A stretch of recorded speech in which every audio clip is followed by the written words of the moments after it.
Hello, everybody, and thank you for tuning in to the Liberty Report.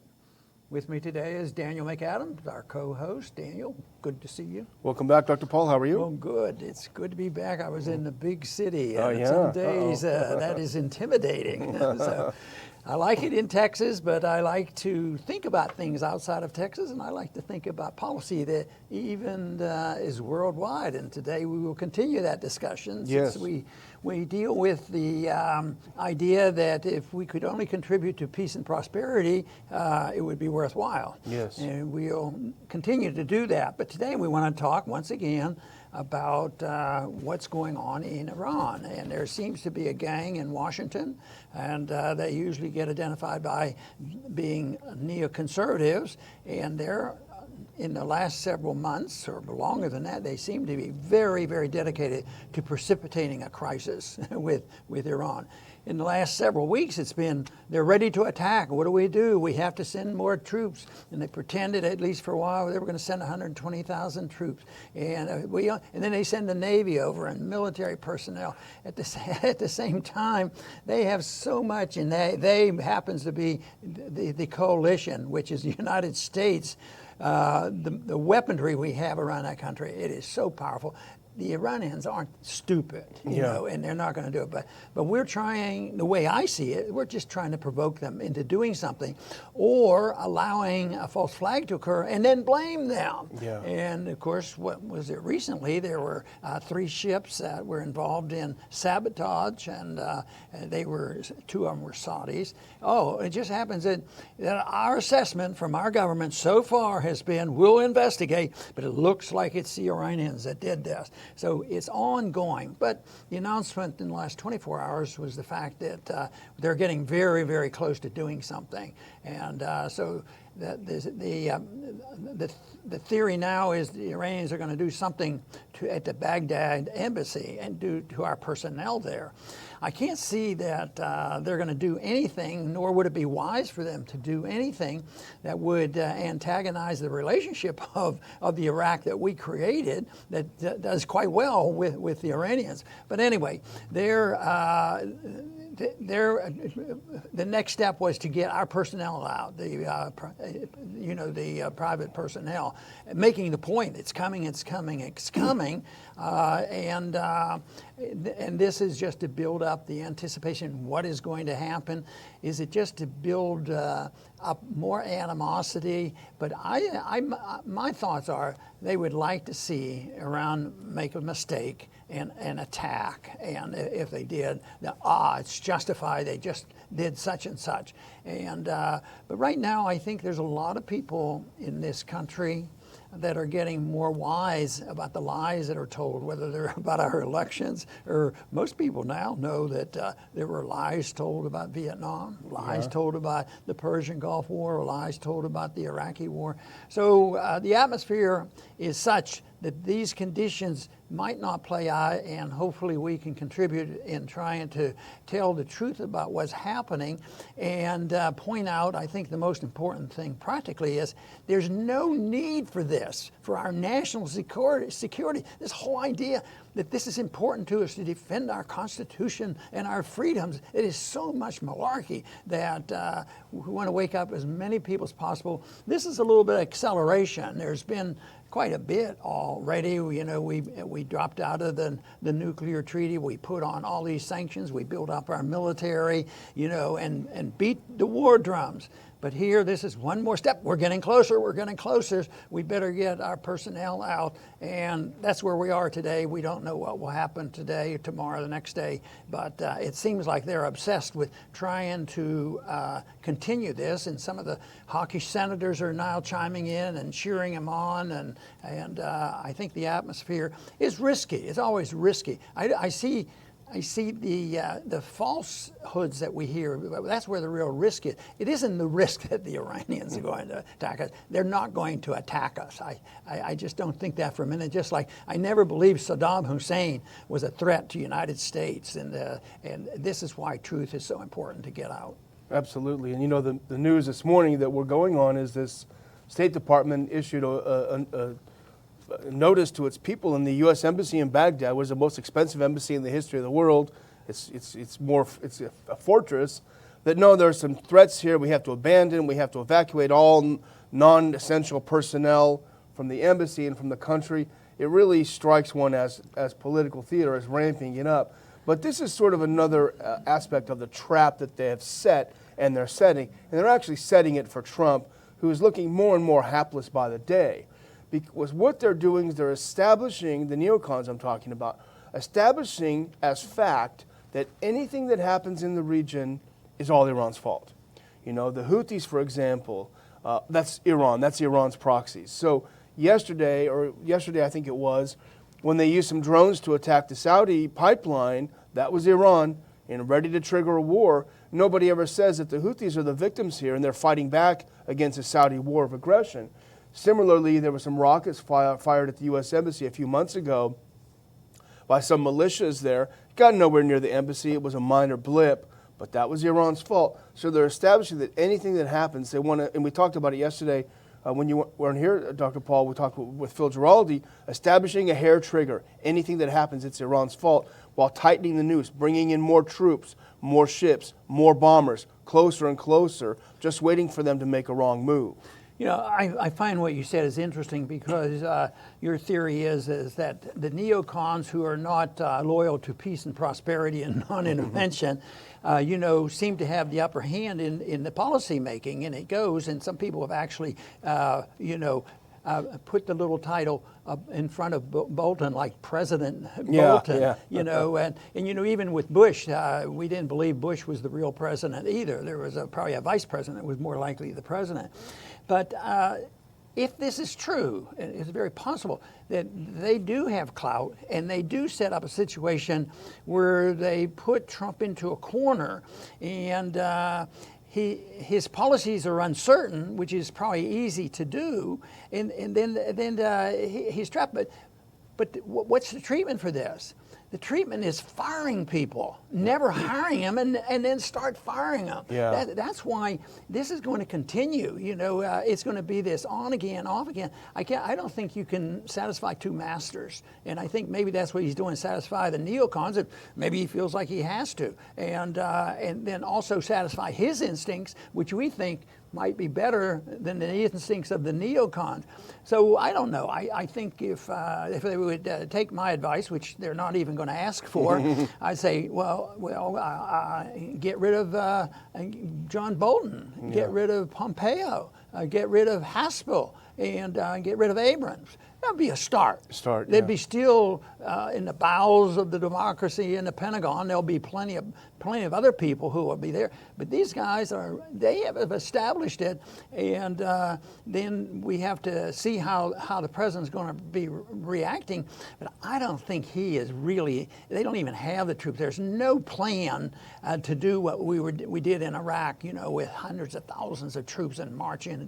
They don't. That isn't even set up that way. But they want to intimidate, and if there is a real breakout, yes, I think some bombs may fly, which would be very, very difficult. And I think one of the senators even suggested that, oh yeah, if you use the bombs, we could take care of this whole thing in 2 days. I think his name's Cotton or something like that. It wouldn't be a big deal. Like the Iraq War was not a big deal. It was over, you know, in no time.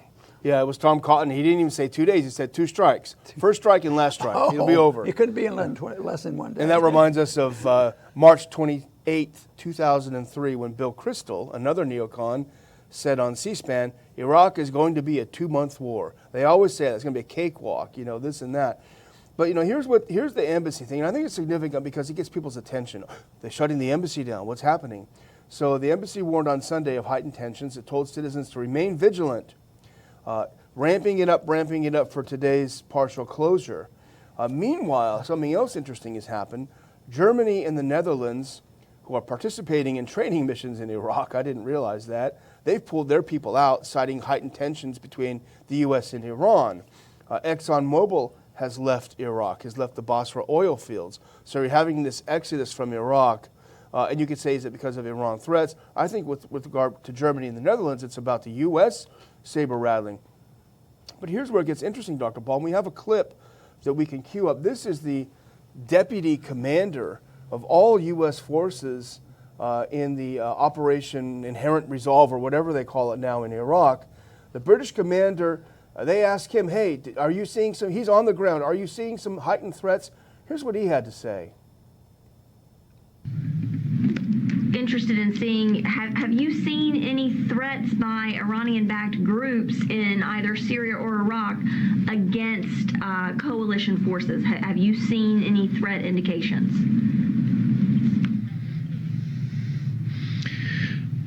No, there's been no increased threat from Iranian-backed forces in Iraq and Syria. We're aware of their presence, clearly, and we monitor them along with a whole range of others. And for this, you know, he was pilloried by by CENTCOM. CENTCOM attacked him. Here's a British commander on the ground saying, I haven't seen any threats. Here's what CENTCOM said. Recent comments from OIR's deputy commander run counter to the identifiable, credible threats available to intelligence from U.S. and allies regarding Iranian-backed forces in the region. A very rare rebuke from CENTCOM to one of the coalition. It's interesting, however, by the way, Dr. Paul was going to bring this up, that the new commander of CENTCOM, General Kenneth McKenzie, he recently gave a speech at the Foundation for Defense of Democracies, the most hawkish, pro-war with Iran think tank in Washington, D.C., where he said, I've always tried to have a bias for action. So this is interesting how this is playing out. This is fascinating about the British military personnel speaking out. It looks like he just blurted out the truth. Yeah. He didn't think first, you know. But he did think and probably told us the truth. And I think that is great news. I think it's the best news we hear, because it's that crack in this obedience to our world domination, to our empire, because we are so powerful and we are so rich and we are so domineering that people toe the line. And the Europeans, you know, want stuff from us, and they listen to us, so they do not challenge us on foreign policy. The British especially, they're even more loyal than the Europeans. But this to me, I think is very good. Hopefully there'll be more of that, people you know, speaking out. And I think when it's realized that these are fruitless adventures, just think of all the wars since World War II. We don't win anything. All we do is lose and spend money. How long will they have their loyalty to us? And I think it's as long as we can buy their loyalty, they're going to do it. But if the debt becomes too big, or people become really outraged over this, then you're going to have more people speaking out like that commander did, because there is not a real threat. I think people should take him seriously. Yeah, I wonder what will happen to him now. He looks like he was just speaking honestly, and he probably he wasn't politicized enough. But you made an important comment, and I talk about this a lot, about the second and third tier people in these institutions. And it's, yeah, Bolton's a problem, but he's only the tip of the iceberg, literally, actually. And here's someone, I don't know if you remember this, but I came across this in a Moon of Alabama piece this morning. Very interesting. The sudden resignation of Yelena Poletti as Assistant Secretary of State for Arms Control, Verification, and Compliance. And most Americans will never have heard that name. We happen to know it. I happen to know it very well, because she was a staff director in the International Relations Committee in the House. And she was Ileana Ros-Lehtinen top hand person. And she became staff director, and she got bumped up to be Assistant Secretary of State. She was the most hawkish person I ever came across in all the time I worked for you on the Hill. She was always just slathering for war with Iran. Here she gets this plum job, lots of power. And all of a sudden she resigned. Very curiously, less than a year in office. And here's something that's interesting that Moon of Alabama pointed out. Reuters reported last month, so she's responsible for arms control, verification, and compliance. That would include places like Iran, where she wants to bomb. Reuters reported last month that U.S. officials were concerned that her compliance report was politicized and slanted in its assessments about Iran.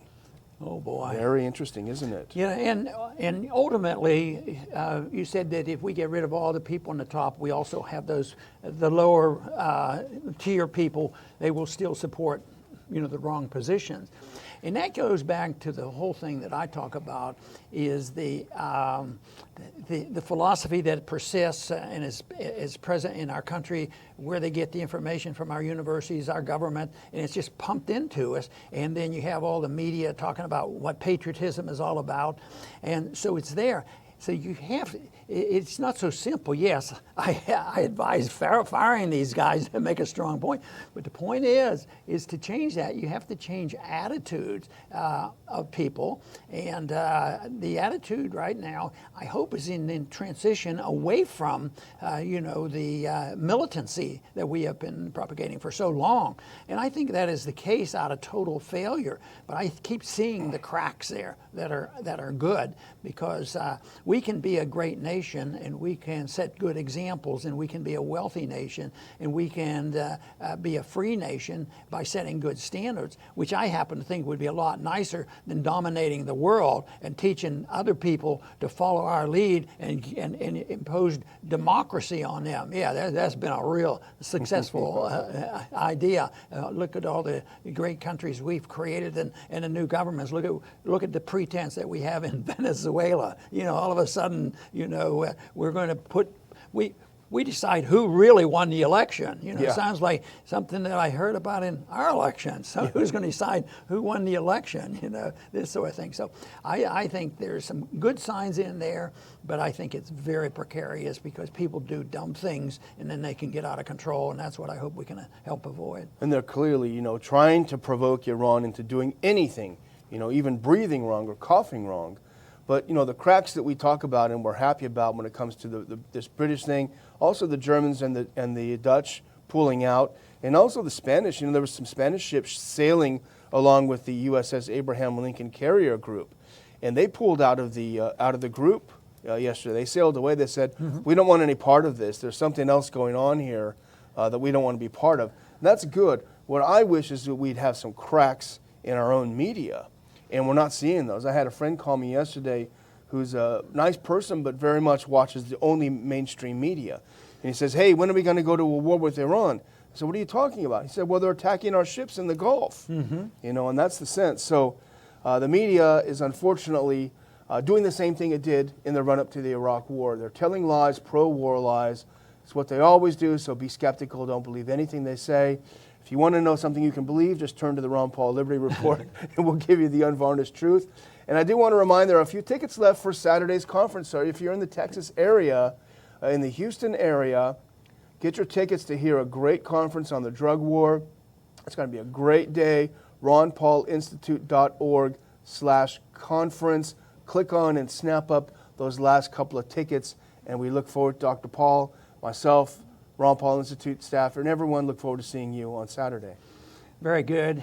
Each morning I try to watch the televisions that present their side of the story, but I watch a lot of the business news, and CNBC today had the usual statistics, but they also brought up the subject of foreign policy, because they kept thinking, one individual says, when are we going to start thinking more seriously about what's going on, where it affects the markets? Because no matter what happens, it seems like they can, the markets shoot down sharply. Then there's an announcement and it goes back up again. When are we ever going to talk about or think seriously that maybe there are problems in the foreign policy? But I do think they think about it. They might not talk about it, but I think the markets are sort of in the doldrums, especially in the past year, and that will continue. But I think the one thing that they generally ignore is the people who support the war, and they don't really come down and they don't challenge a budget